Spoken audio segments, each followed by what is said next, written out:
प्रदीप लोखंडे यांनी rural relations ही company स्थापन करून ग्रामीण भारताची विविध पातळ्यांवर माहिती गोळा केली. आज या डेटा बँकेत भारतातील सुमारे 49,000 गावांची माहिती जमा आहे. याच माहितीच्या जोरावर प्रदीप लोखंडे अनेक भारतीय आणि मल्टीनॅशनल कंपन्यांसोबत काम करतायत. अनिवासी गाववासी म्हणजेच नॉन रेसिडेंट विलेजेस आणि ज्ञान की या प्रकल्पांतर्गत महाराष्ट्रातील गावागावांमध्ये संगणक, पुस्तकं आणि इतर सुविधा देण्यासाठी त्यांनी स्वतः पुढाकार घेतला आणि शहरातील लोकांना आवाहन केलं. त्यांच्या या प्रयत्नांमुळे आज ग्रामीण भागातील 10 लाखांहून अधिक विद्यार्थ्यांपर्यंत दर्जेदार पुस्तकं आणि संगणक पोहोचू शकले. भारताविषयी दुर्दम्य आशावाद बाळगणारे प्रदीप लोखंडे आपला अधिकतम वेळ विद्यार्थी आणि उद्योजक यांच्यासोबत राहून स्वतःचे अनुभव आणि ज्ञान मुक्त हस्ते वाटण्यात घालवतात. स्वागत करूया प्रदीप लोखंडे यांचं.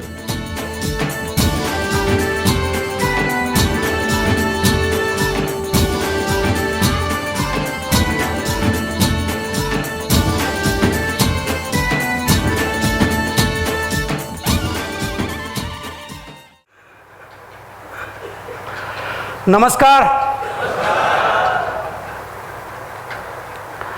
एवढे 2 मोठे उत्तुंग लोक बोललीत आणि त्याच्यानंतर मला बोलायचं एका सामान्य माणसाला म्हणजे थोडं अडचणीचंच काम आहे. तरी प्रामाणिक प्रयत्न करणार डॉक्टर आणि नवीनजी. मला नवीनजींनी एक विद्यार्थी असल्यामुळे आखून दिलेलं की मी करायचं काय ते. त्यात त्यांनी असं सांगितलं आहे की एवढा सामान्य बुद्धीचा माणूस बऱ्यापैकी पैसे मिळवून जगभरात कसं नाव कमवलं त्यांनी त्याची माहिती तुम्हाला द्यावीच लागेल. तर तीही मी तुम्हाला देणार आहे. आणि जसं ह्या एव्हीमध्ये दाखवलं तसं मी स्वतःला डेंजरसली ऑप्टिमिस्टिक माणूस समजतो, म्हणजे त्यामुळे ह्या देशात काय चाललं ह्याचा जास्त विचार न करता चांगली बाजू काय आहे हे तुम्हा सगळ्यांना सांगण्याचा प्रामाणिक प्रयत्न करणार आहे. तरुण मुलं आहेत त्यांनी ताठ बसावं, बाकीच्यांनी ठरवावं कसं बसायचं ते, पण तरुण मुलांनी जरा ताठ बसा.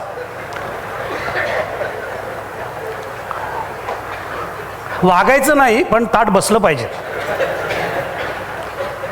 सो मित्रांनो, एका सामान्य घरातनं आलेला एक मुलगा, टिपिकल हिंदी पिक्चर आहे माझा थोडासा, ते चप्पल नाही घालायला, गरीब घरातला, काळा बुटका, इंग्लिश येत नाही, सगळं आहे माझ्याकडे.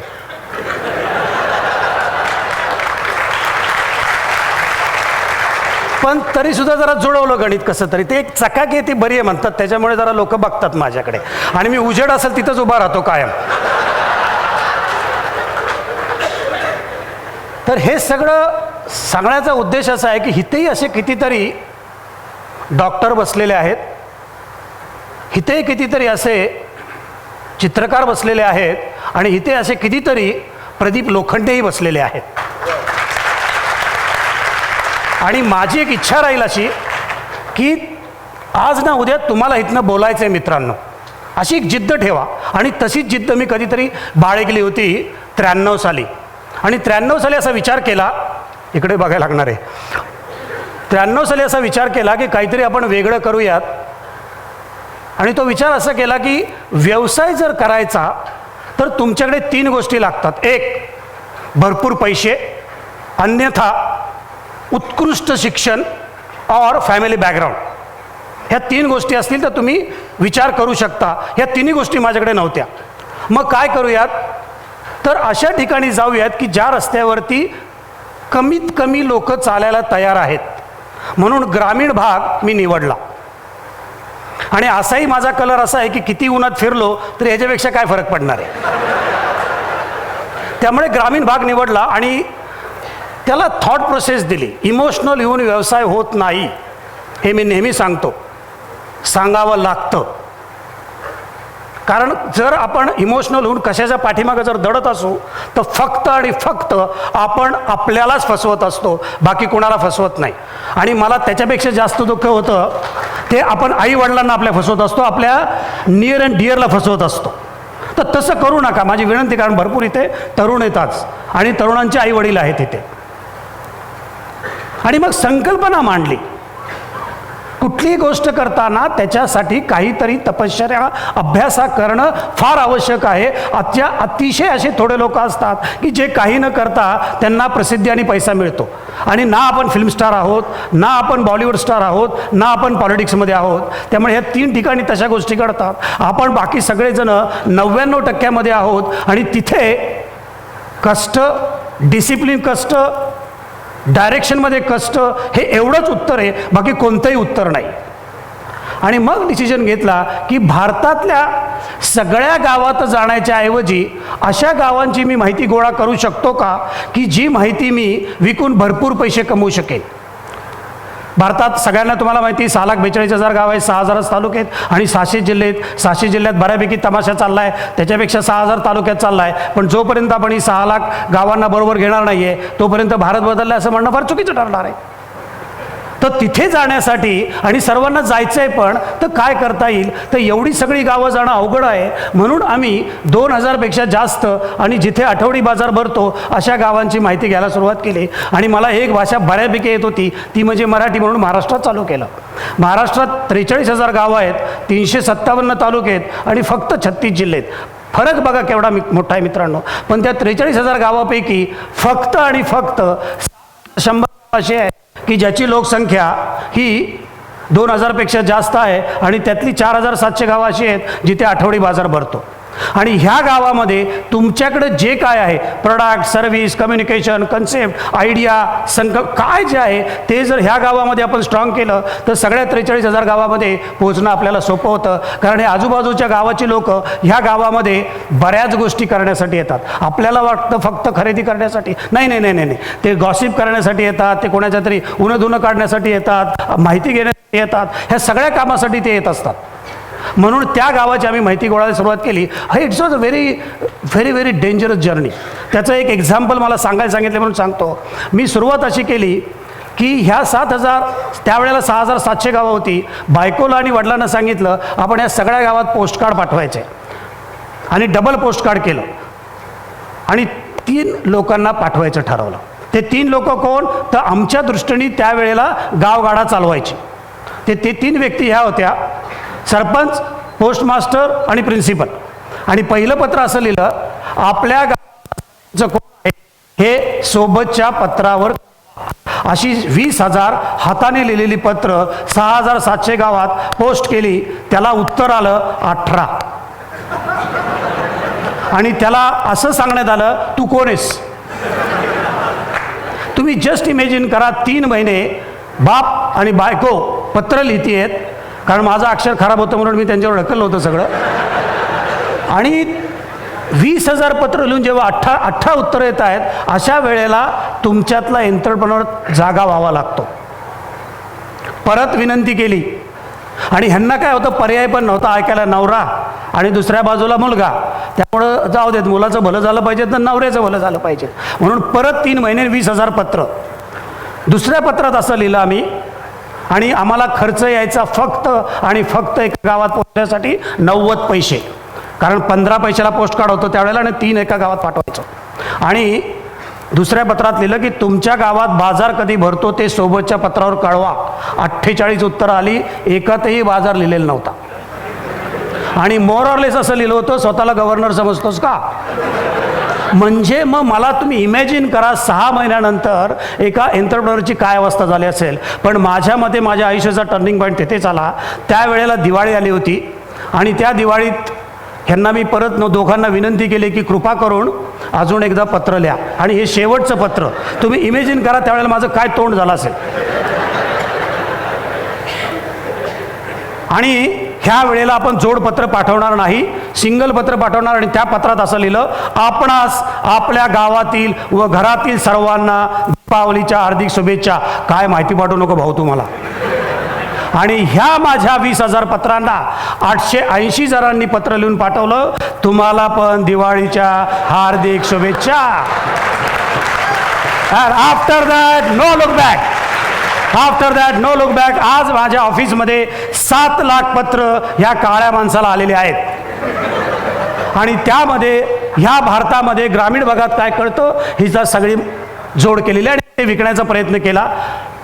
पहिल्यांदा एका कंपनीला विकलं. मला वाटलं होतं 5 लाख रुपये मिळतील, कारण आपण उड्या मारतो जास्त त्या वयात. 25,000 दिले त्यांनी. दुसऱ्या कंपनी 20,000 दिले.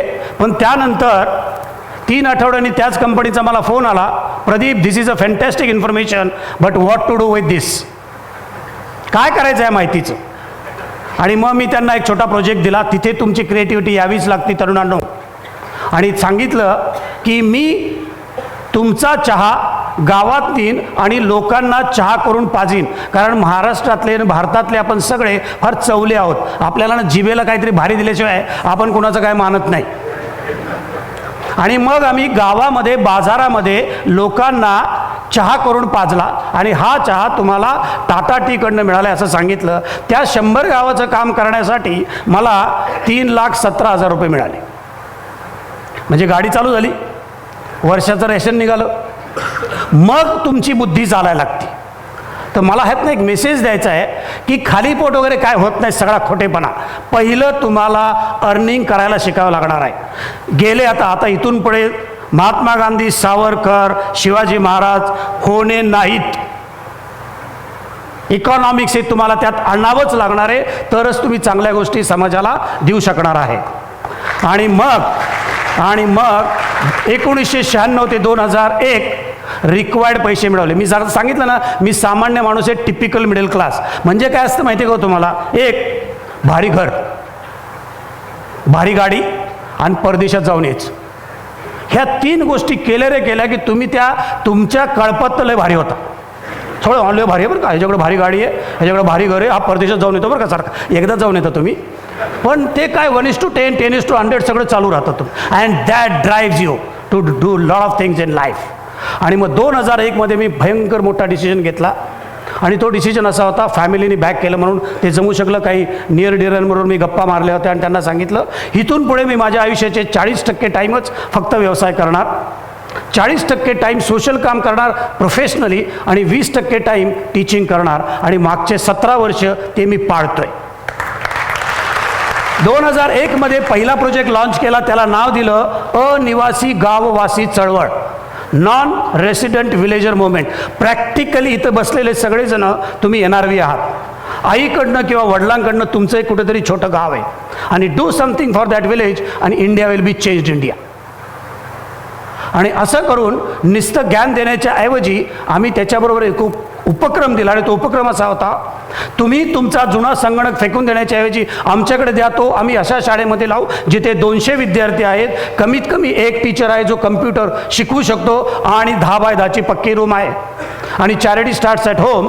मी माझा वाई तालुक्यातला आहे, सातारा जिल्ह्यातल्या, तिथे पहिले मांढरदेवीला पहिला एक कम्प्युटर बसवला आणि आजूबाजूच्या 4 शाळेत बसवल्या. आणि माझ्यासारख्या एका छोट्या सोशल एंटरप्रेनरच्या माध्यमातून 2001 ते 2009 28,000 जुने संगणक 20,000 शाळेत 7 राज्यात लागले.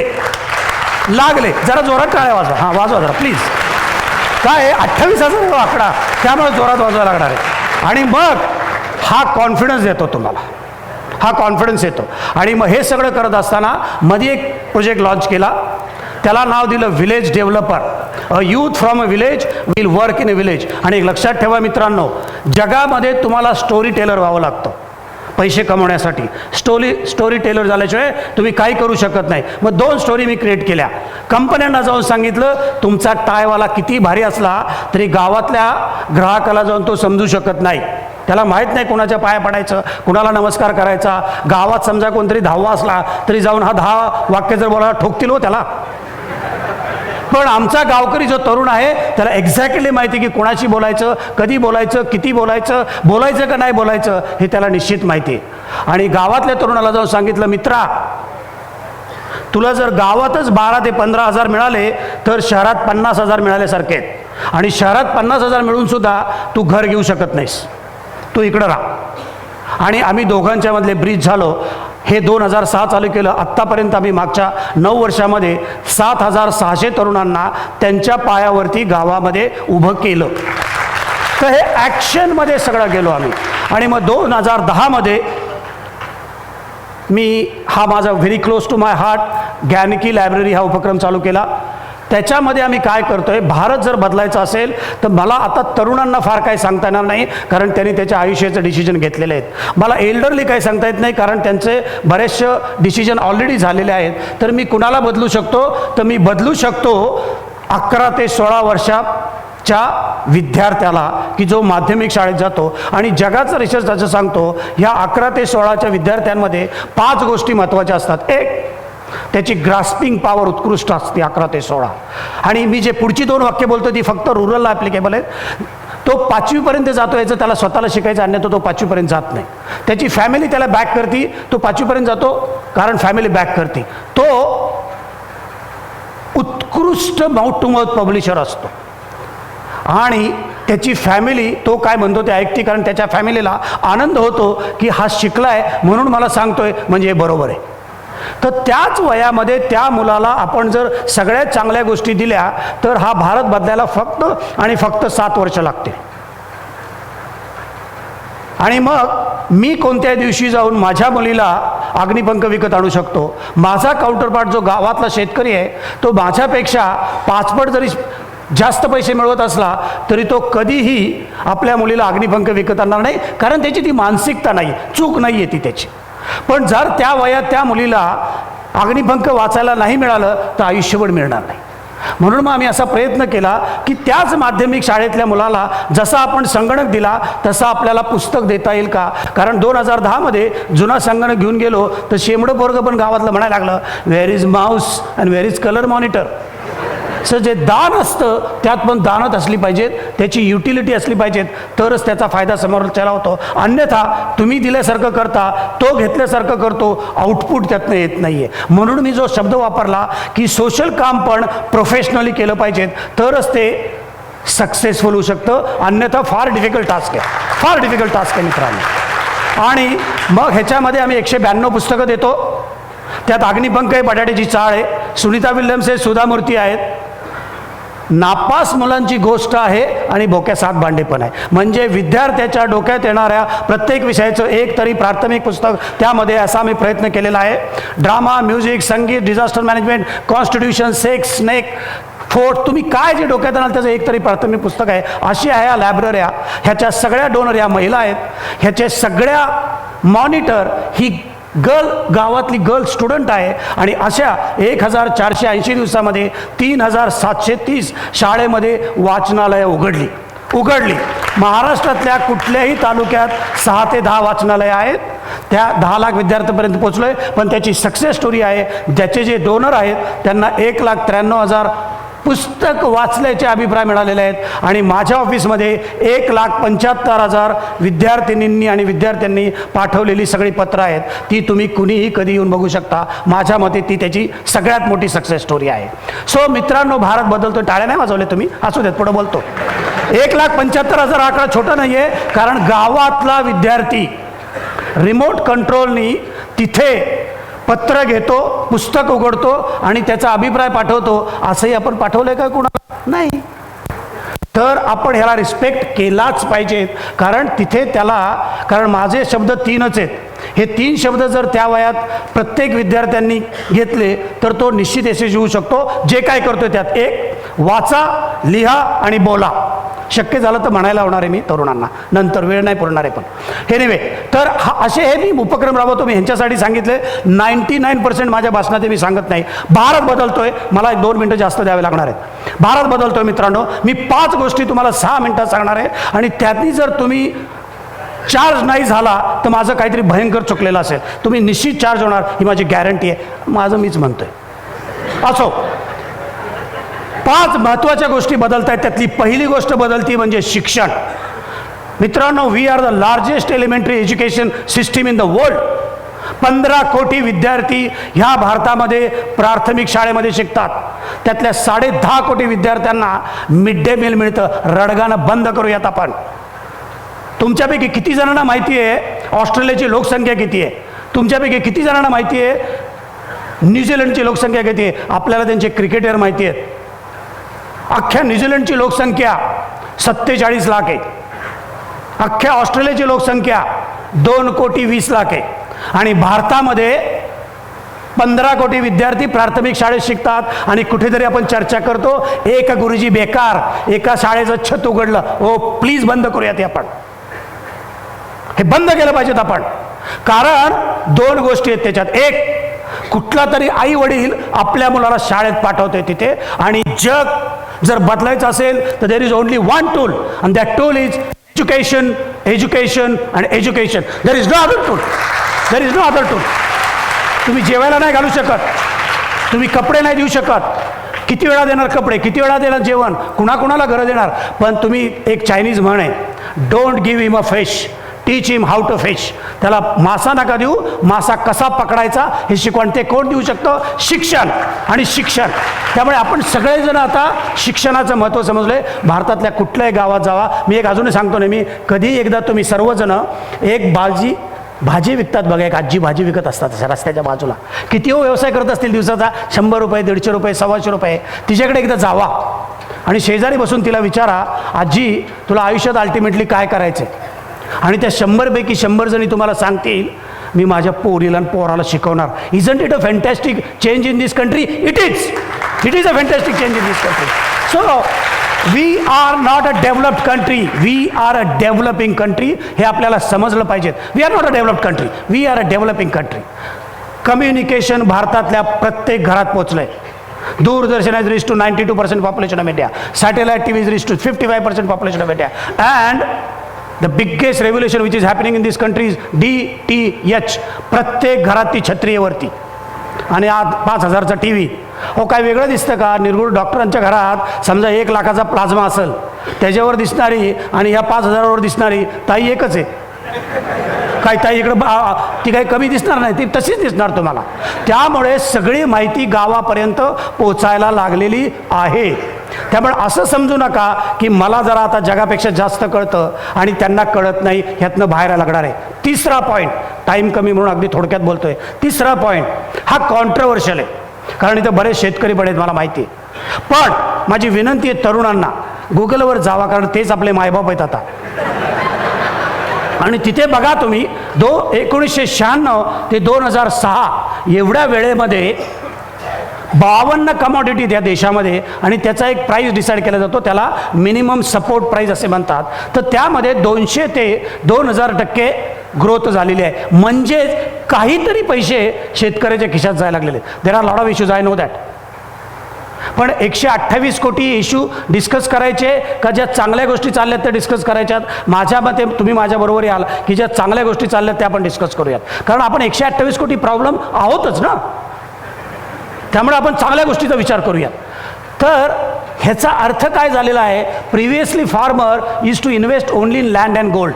आता त्याला चप्पल पाहिजे, चांगली पॅन्ट पाहिजे, शर्ट पाहिजेत, क्रीम पाहिजे, जेल पाहिजेत, यू नेम इट. ग्रामीण भारतामध्ये 65 लाख दुकानं आहेत, आणि त्या 65 लाख दुकानात 5 प्रोडक्ट ब्रँडेड मिळतातच, पण कुठलंही प्रोडक्ट मिळतं. माझी कार्टी म्हणजे मुलगी ही जाऊन एक दिवस लॉरेलचं डबड विकत आणती 230 रुपयाचं. तिची काउंटर पार्ट गावातली जी मुलगी आहे ना, ती 3 रुपयाचा तोच लॉरेलचा शॅम्पू येतो. फरक आहे का काय विचारात? अजिबात नाही मित्रांनो. आणि असंही होत नाही की माझ्या कार्टीचे केस बात हवेत जास्त उडतात आणि तिचे उडत नाहीत कारण तिने 3 रुपयेच टाकलेत, असं काही होत नाही. त्यामुळे हा बदलतोय भारत, ह्याच्याकडे आपल्याला बघावं लागणार आहे.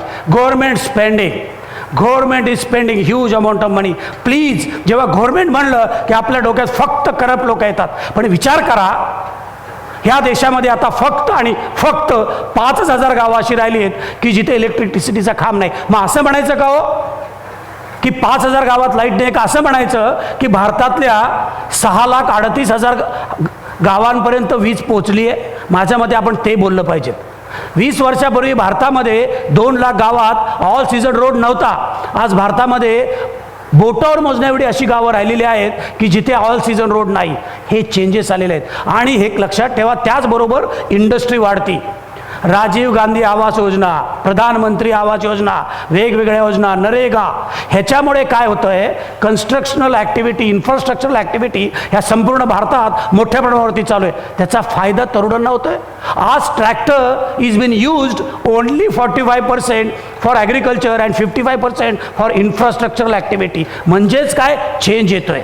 रस्ते येत आहेत, करोड रुपये. म्हणजे पुढच्या 10 वर्षामध्ये ह्या देशामध्ये 50 लाख कोटी रुपये हे फक्त इन्फ्रास्ट्रक्चरवरती खर्च येणार आहेत. आणि त्याच्यामुळे फक्त तेच बदलत नाही, काय काय बदलतं सांगतो. सिमेंट कंपन्या मोठ्या होत आहेत, स्टील कंपन्या मोठ्या येत आहेत, कार्पेंटरला काम मिळतंय, इलेक्ट्रिशियनला काम मिळतंय, यू नेम इट. कुठल्याही प्लंबरला काम मिळते. कारण का तर प्रत्येकाला पक्कं घर पाहिजे, प्रत्येकाला अपग्रेडेशन आपल्या आयुष्याचं करायचं आहे आणि कुठेतरी त्याला अपॉर्च्युनिटी मिळते. आणि शेवटचा आणि सगळ्यात महत्त्वाचा मुद्दा पंचायत राज. त्याच्यामुळे झालं आहे काय, डिसेंट्रलायझेशन ऑफ पॉवर. तुमच्यापैकी बरेच जणांनी ग्रामपंचायत बघितलेली असेल. 20 वर्षापूर्वी जर तुम्ही एखादी ग्रामपंचायत जाऊन बघितली असेल तर कळकट्ट मळकट्ट अड्डा होता. पण आता तुम्ही कुठल्याही ग्रामपंचायतीमध्ये जा, ती कम्पॅरेटिव्हली नीट अँड क्लीन आहे. याचं कारण असं आहे, भारतातल्या प्रत्येक ग्रामपंचायतीमध्ये आता 3 ते 13 महिला वुमन काउन्सिल मेंबर आहेत. टाळ्या महिलांनी. आणि पुरुषांनी वाजवायचं नाही असं काय नाही. भारतामध्ये आज 8.5 लाख महिला वुमन काउन्सिल मेंबर आहेत. आणि bye rotation she becomes the sarpanch of a village. आता लगेच माझ्याकडे हिरो लोक काय तर सांगतो, अहो त्यांचा बाप चालवतो, त्यांचा भाऊ चालवतो सगळं. अहो पण कुठेतरी तिचा रोल आहे ना, कुठेतरी तिचा रोल आहे. आणि ह्या जगामध्ये सॅनिटेशन आणि चाइल्ड केअर महिलापेक्षा कुणाला जास्त समजू शकतं. आणि जर भारत बदलायचा असेल तर या 2 गोष्टी सगळ्यात महत्त्वाच्या आहेत आणि ती उत्कृष्ट पद्धतीने करू शकते. त्यामुळे हा देश अतिशय मोठ्या प्रमाणाने बदलतोय. मी 5 वाक्य सांगणार आणि थांबणार आहे. तुम्ही 2 प्रश्न कमी विचारले तरी चालतील, माफी. 2018च्या शेवटापर्यंत भारतातल्या प्रत्येक व्यक्तीच्या हातात अँड्रॉइड फोन असणार आहे.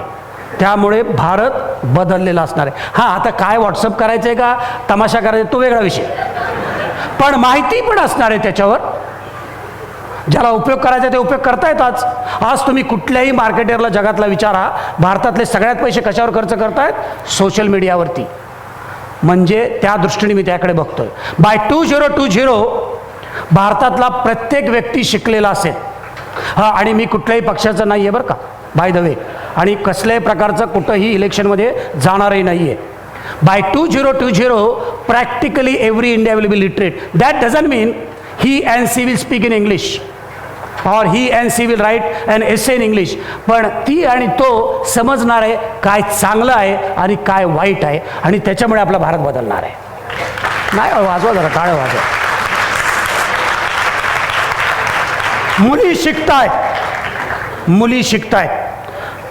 आणि देश कुठलाही जगातला तुम्ही देश बघितला तिथे महिला शिक्षित जिथे आहेत तो देश लवकर बदलतो. कारण जसं मी सांगितलं, चाइल्ड केअर आणि दुसरं, 1 मुलगी 2 घरं बदलते. त्यामुळे मुली शिकणे फार महत्त्वाचं आहे. आणि तरुणांसाठी तुमच्या, हे वाक्य फक्त इंग्लिशमध्ये बोलतो purposely, irrespective of caste and religion, irrespective of caste and religion, the entire youth of this country is inspired. पूर्वी कोण व्यवसाय करायचे फक्त, डोंट टेक अदरवाईज, मारवाडीच, गुजरातीच, सिंधीच. आता तसं राहिलंय का? तुमच्याकडे एक लॅपटॉप, काहीतरी चांगली संकल्पना, मग तुम्ही एका बोधवडमध्ये बसा का मॅनहॅटनमध्ये न्यूयॉर्कमध्ये बसा, काही फरक नाही मित्रांनो. त्यामुळे हा जो पेटलेला तरुण या देशाचा, हा एंटरप्रेन्योर झालेला आहे. त्याला आम्हाला चॅलेंज करण्याची जबाबदारी आमच्या सर्वांची आहे. अँड बाय 2032 साली प्रत्येक भारतीय म्हणणार आहे, मी एका ग्रेट देशात राहतोय. Thank you very much.